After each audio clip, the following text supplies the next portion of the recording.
Erev Tov, good evening, everyone. It's nice of everybody to join us tonight for this very important conversation. I just want to kind of give a few logistical pieces of information to start with. As you know, everybody is muted at the moment. And so we're gonna kind of keep it that way at first. If you have questions over the course of the next while, I encourage you to put those questions in the chat window, or if you want to hang on to them, I encourage you to write them down, and we'll have an opportunity later on if you'd like to ask them as well. We can use the hand-raising features of Zoom and do that, but we'll give each of our presenters a chance to speak and finish their presentations before we turn over to questions. But please use the chat window to ask questions as we go along. So I'm really excited to maybe that's a strange word to use, but I'm very excited to be holding this program for our community, because the topics that we're going to talk about tonight are among the most meaningful things that I do as a rabbi. Getting to work with families around end-of-life issues is incredibly fulfilling and meaningful. Our Jewish tradition has such a rich and ancient set of practices and commandments that really provide a lot of structure and comfort to families. And as the person who gets to help guide families through that, I just find it to be an incredibly enriching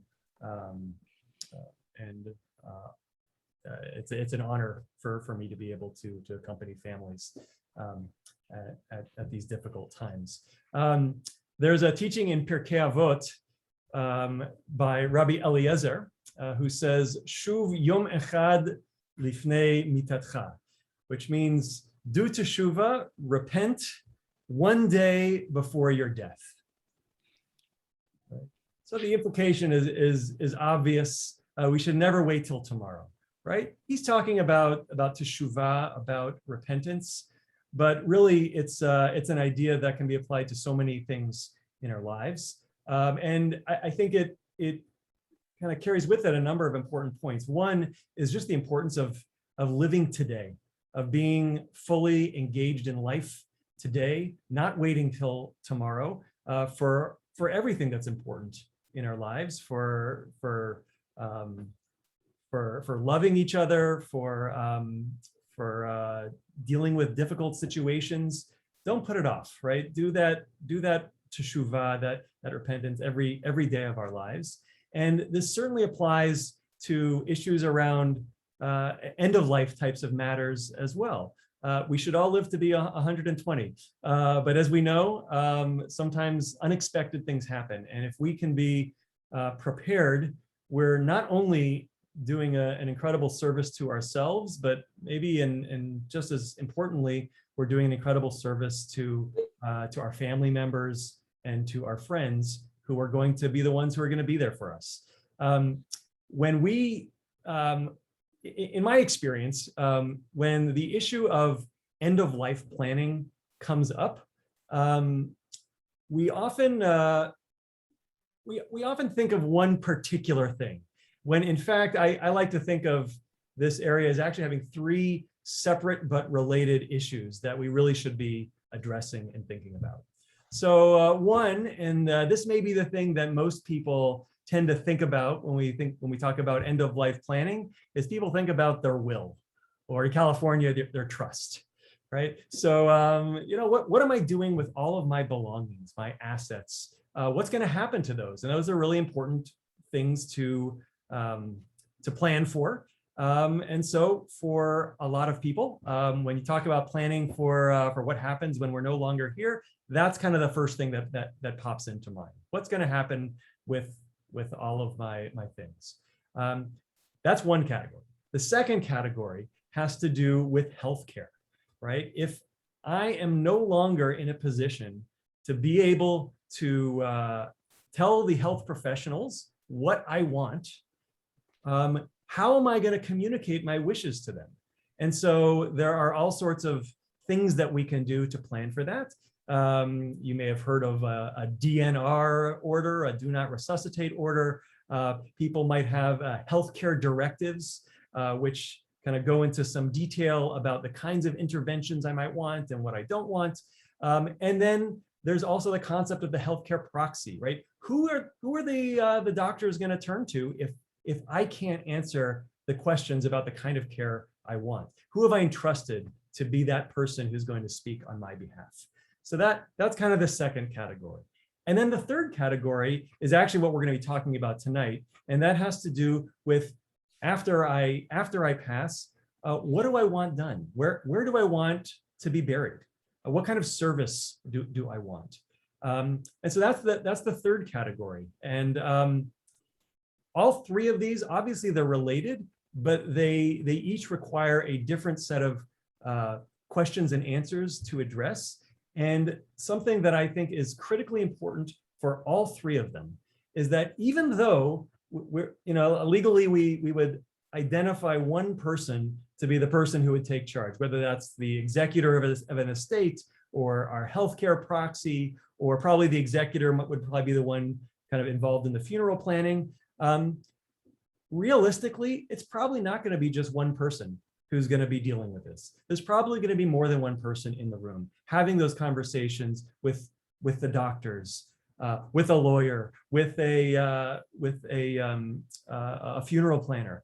And it's so important to not just do the work of planning, but to communicate very clearly to all the people who are most important in our lives, the people who are most likely to be in the room. And it's such an incredible gift that we can give to our loved ones to, first of all, to make sure that they know and that they have the certainty of knowing that they're carrying out our wishes.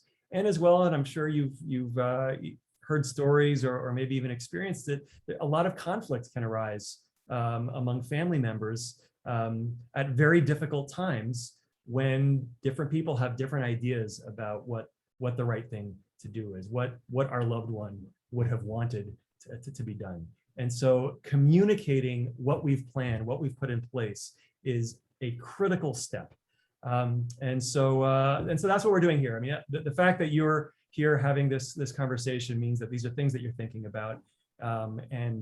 So for some of us, we already have some of these things in place. For others, maybe this is just the first step in taking. And so I encourage us to listen with an open mind.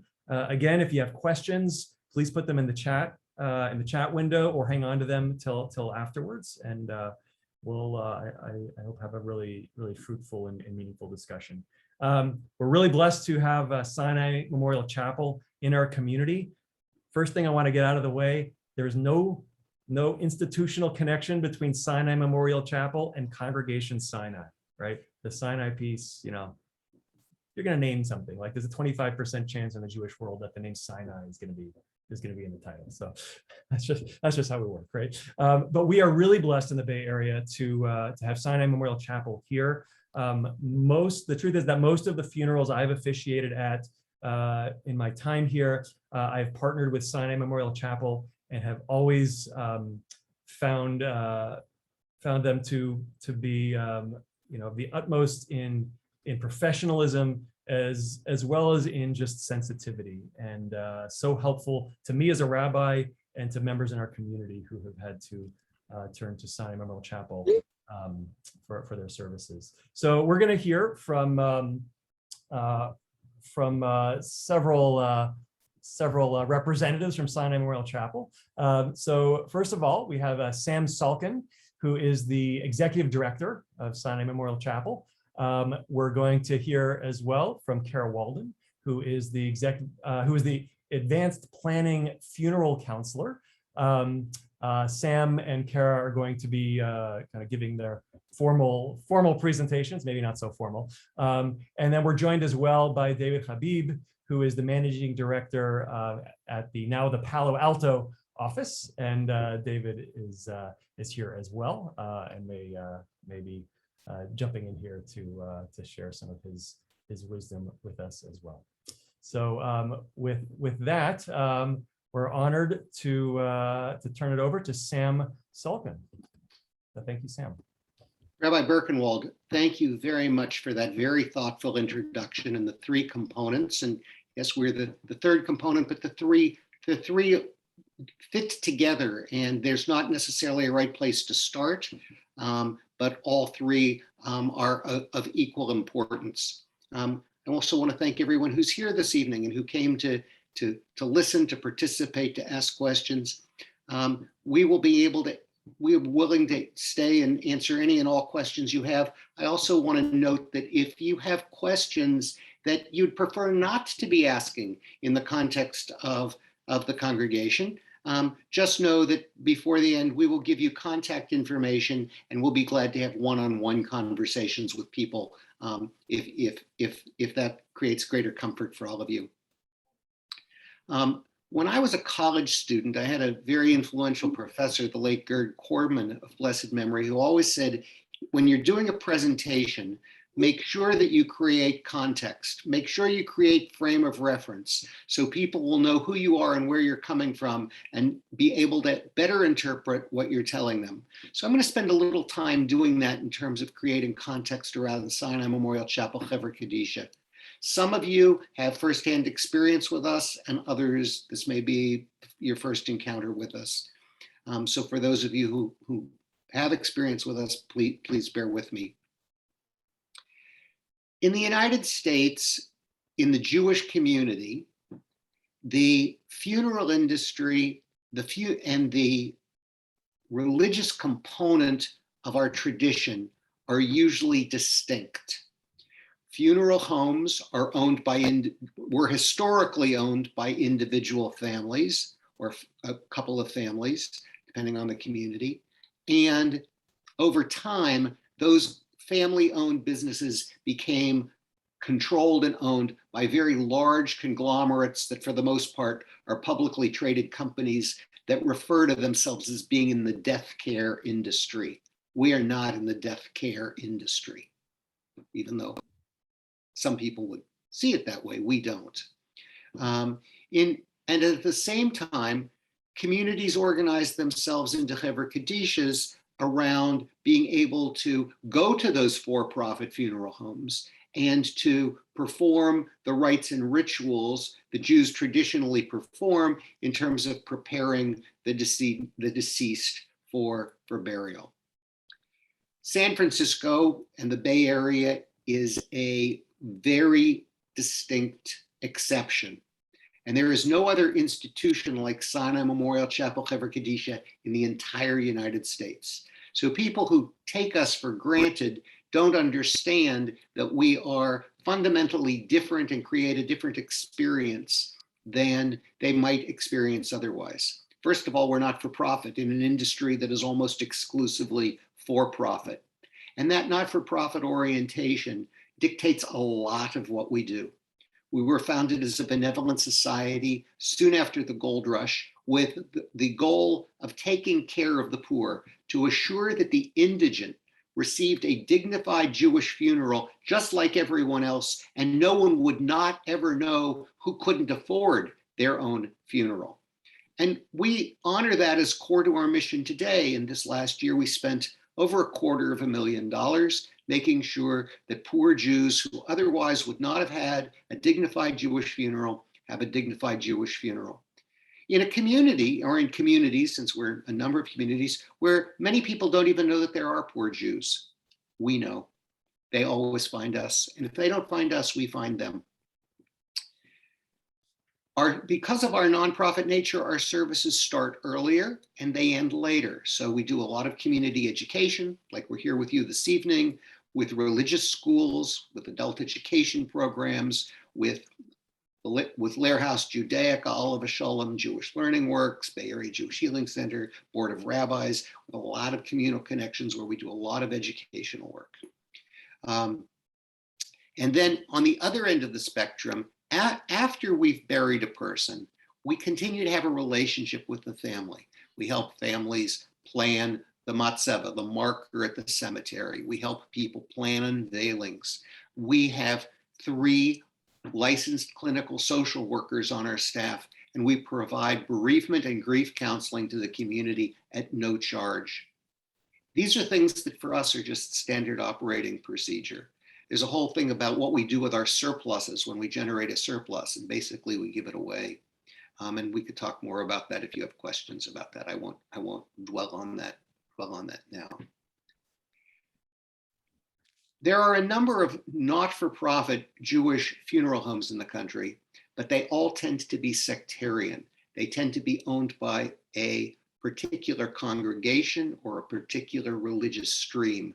So in Detroit, there's Detroit Hebrew that in many ways looks like Sinai Memorial, but it only serves the Orthodox community as an example. Here we serve the entire spectrum of the community. The religious streams from renewal, Reconstructionist, Reform, Conservative, Modern Orthodox, Chabadniks, Karaites. We've been serving the LGBTQ community since long before anyone ever put those 5 letters together. We serve intermarried people, and we do this all with no judgment. So someone may come to us and say, mother wanted to be cremated.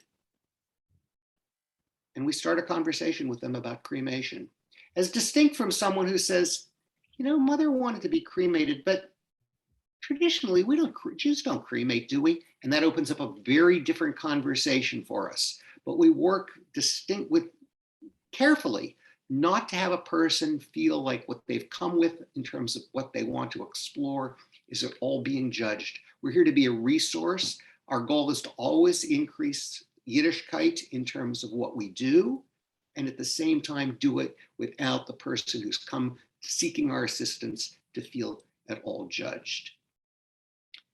We have 3 locations now. We're original location in San Francisco at Geary and Divisadero, a facility in the East Bay in Lafayette between Oakland and Walnut Creek.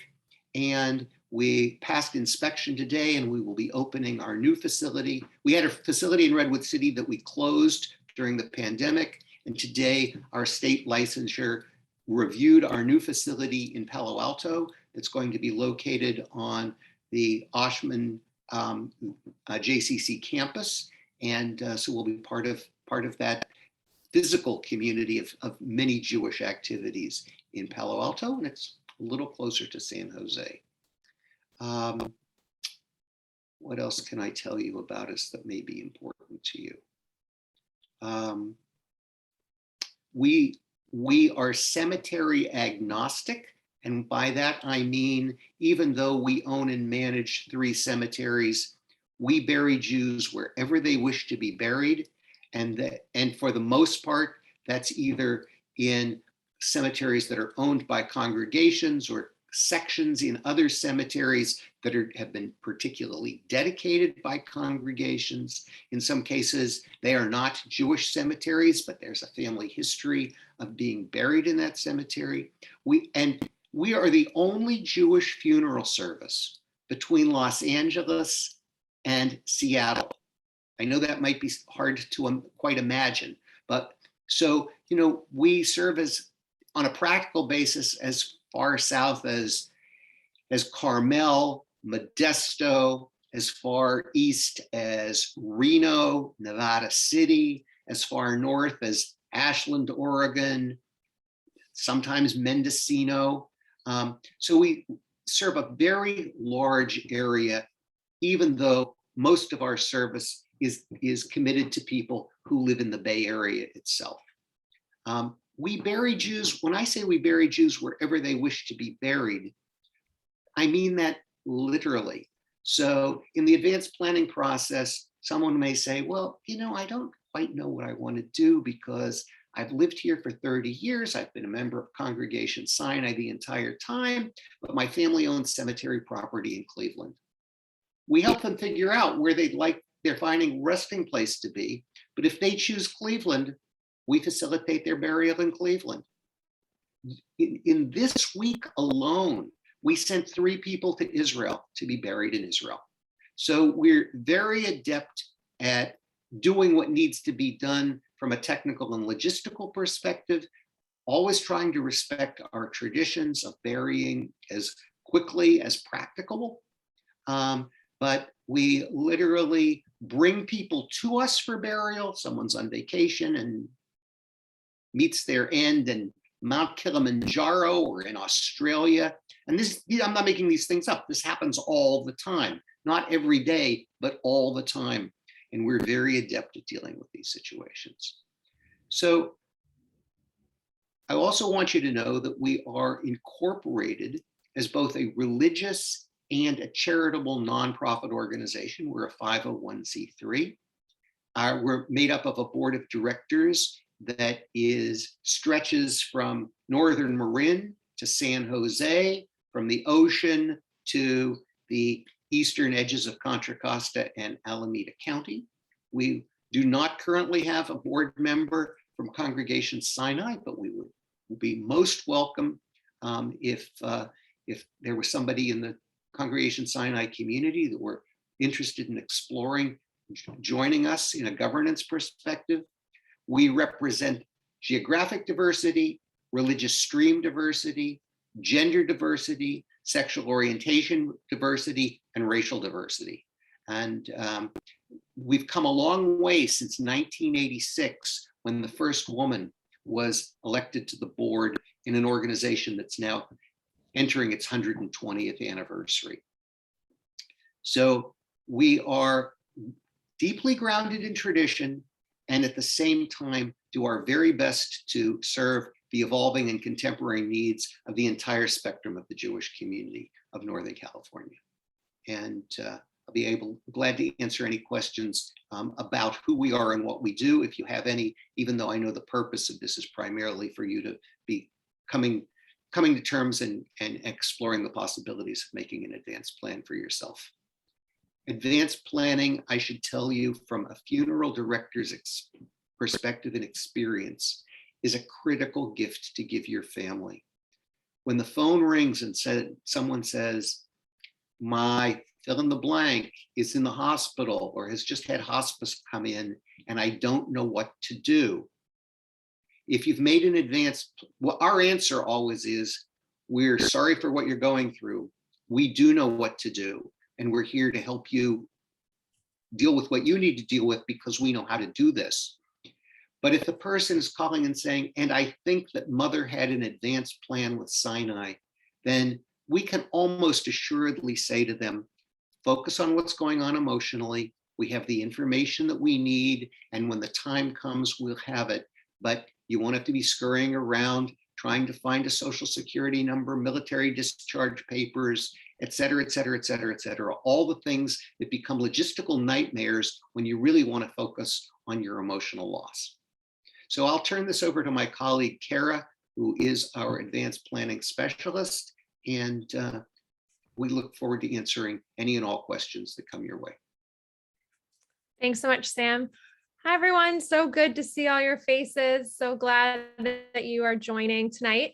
So if at the end of this evening you decide that you want to move forward and start these conversations, I will be who you're talking to. So, nice to see you, and hopefully I get to know you a bit better one-on-one following this conversation.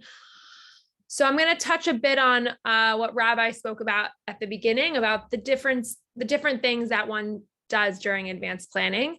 And so specifically around funeral arrangements, there are two sides to a funeral arrangement. There is both the plot of land that you buy and the mortuary services.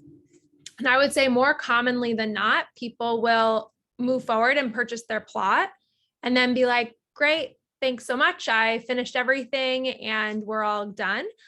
When in fact, there's a whole other side, which is probably the more complicated side, and the side that is left to your next of kin wondering, what do I do? The plot of land is the easy part, right? Both the land and mortuary services have a cost to them. Both can be prepaid, and and when doing so, you have a full advanced plan. So I'm going to talk today about mortuary services because that's what I do. And then again, if as I'm talking you have questions, please feel free to post them in the chat. But I'd say probably 95% of the people that are coming to Sinai to do advanced planning, their motivation is to relieve any financial and emotional burden that might be placed on next of kin.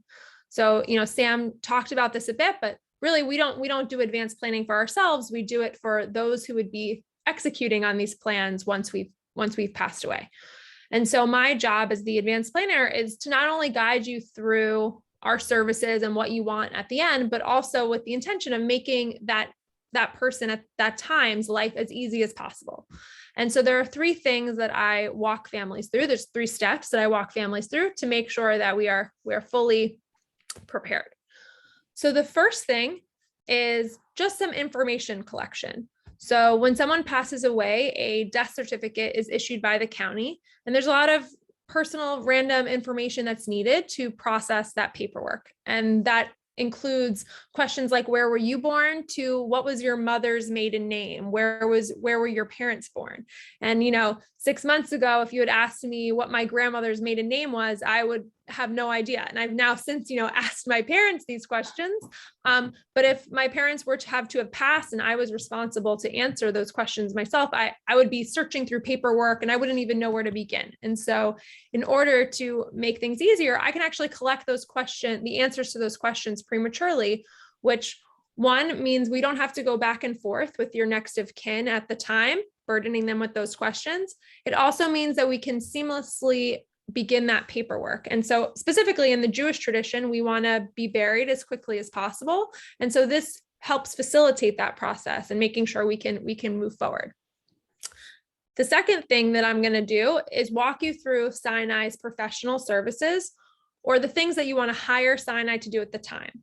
And so we'll start with navigating the different Jewish traditions that surround a funeral. As Sam mentioned, we're the only Jewish funeral. So, this is why you're coming to us. But a lot of people don't know what those traditions are. And so I'll kind of walk you through. And I'd say there are really 4 ones that we talk about. The first 2 are what's known as Tahara and Tahrim. Tahara is the ritual cleansing of the body, and Tahrim is the traditional dressings in the shrouds. The third is the shomer, which is also known as the watcher. So the person who's going to stay with the body from when they've passed away to when they get buried. And then the last is the casket, which in Jewish tradition is a very simple pine box. And so we'll navigate through those questions and what you want and what you don't want. While we have Tahara and Tahrim, there are some people who still want to be dressed in their own clothes, and that's okay. And we'll do that. And we'll navigate what feels best for you. At the end of those lists of questions, I will have an estimate for you. And so beyond the Jewish traditions, I'm going to ask you questions like, do you want to hire a family car that's going to drive your kids to the cemetery? Do you want newspaper notices? Do you want a register book at your service so that people can sign in and your family knows who attended? So those various questions that you might not think about, and those are actually the harder questions to leave to your next of kin. And so we're going to work through those. And at the end, I will have a quote for you on how much that service would cost in 2021. At the end of that conversation, you can leave it as is, and we'll have a comprehensive file at Sinai with all of this information.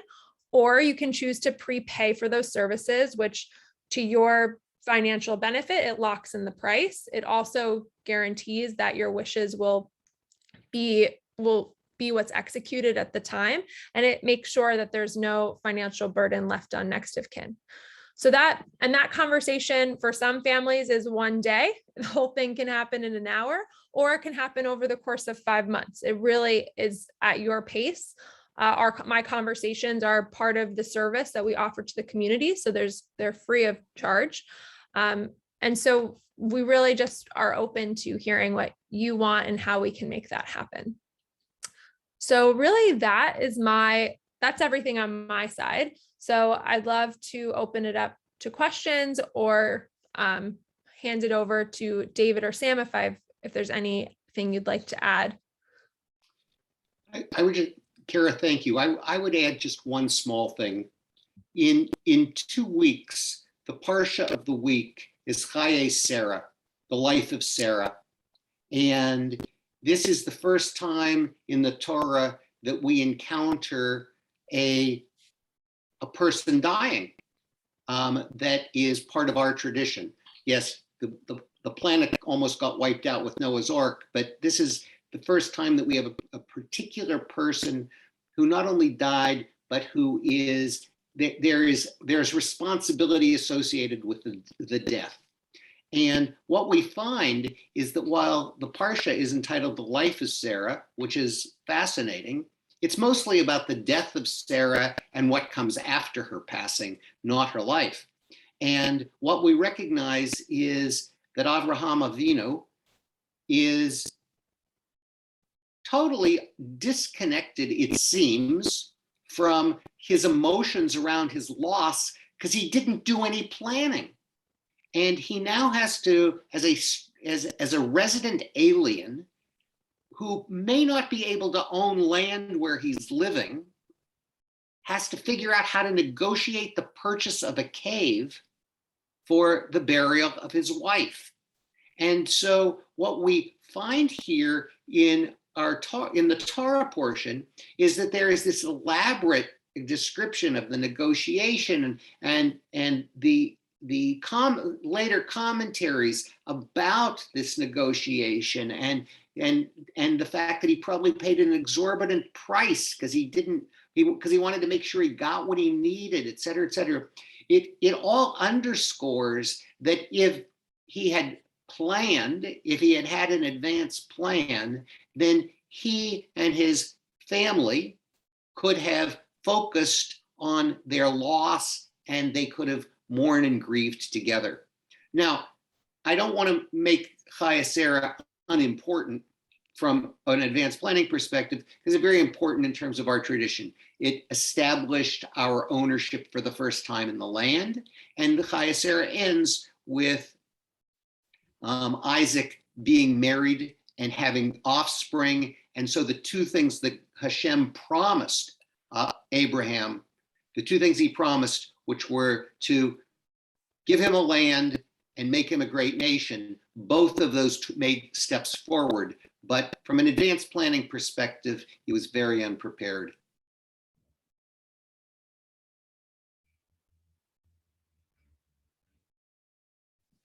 I see All right, I'm going to go Bonnie's ahead hand is and Bonnie, if you'd like to maybe introduce yourself and then.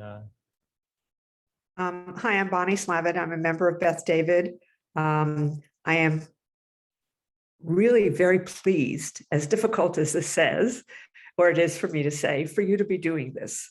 I'm a single woman. I have 4 adult kids and 8 grandchildren, and I only have 1 adult child who is my child by marriage and not Jewish, who has the health. I mean, this is very personal, and you may think that but there may be other people who have this similar situation. So she has the health proxies and all of that, and I have a plot. My question is, do you recommend that we do this with you, Kara, with an adult child? Because this will be brand new for my daughter. Brand new. And my parents are buried in the cemetery in Valhalla, New York. And my mother had everything done because it was in an envelope on the refrigerator door. So I'm taking extensive notes, thinking, is there a checkoff list, which tells you how much of a classroom teacher I was?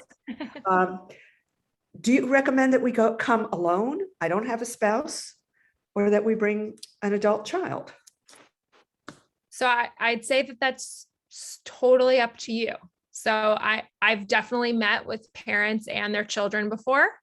And I would say more commonly, I'm meeting with just the person planning for themselves. But in the end, they're then asking me, how do I make sure that this is as easy as possible for my kids to understand? And so I will say, like, when you and I finish our plan together, I will be mailing you a full book that will have like all your documents. It'll have a checklist that your daughter can use to check off, and like you can fill out, and you can hand her the book, and it will be easy. But if she's comfortable on the comfortable joining the call, there's no reason why she'll understand everything that's happening and why we're doing what we're doing. And I encourage that for sure. Thank you.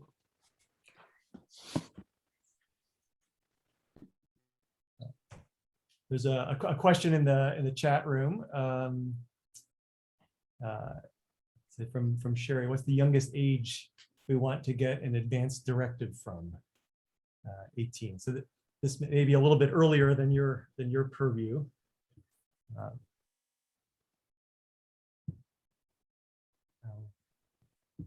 I'll pop in here for a second.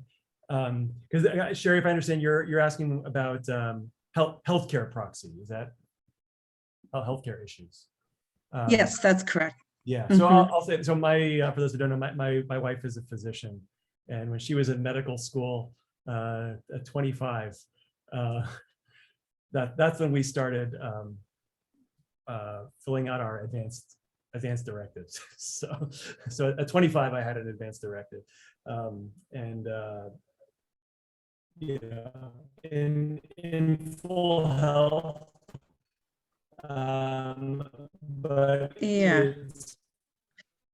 I would say that is legally, I think probably from 18 on. Yeah.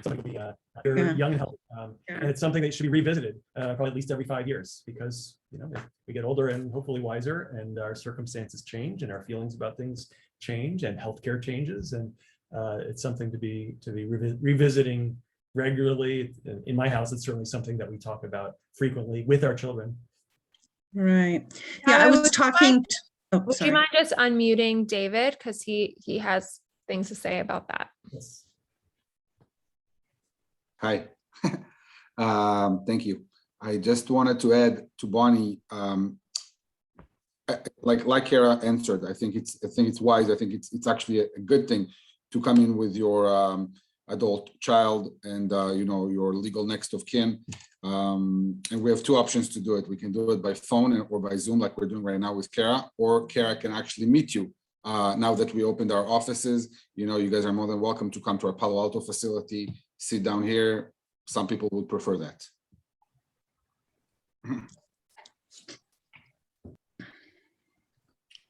Rita. Yeah. Rita, go ahead.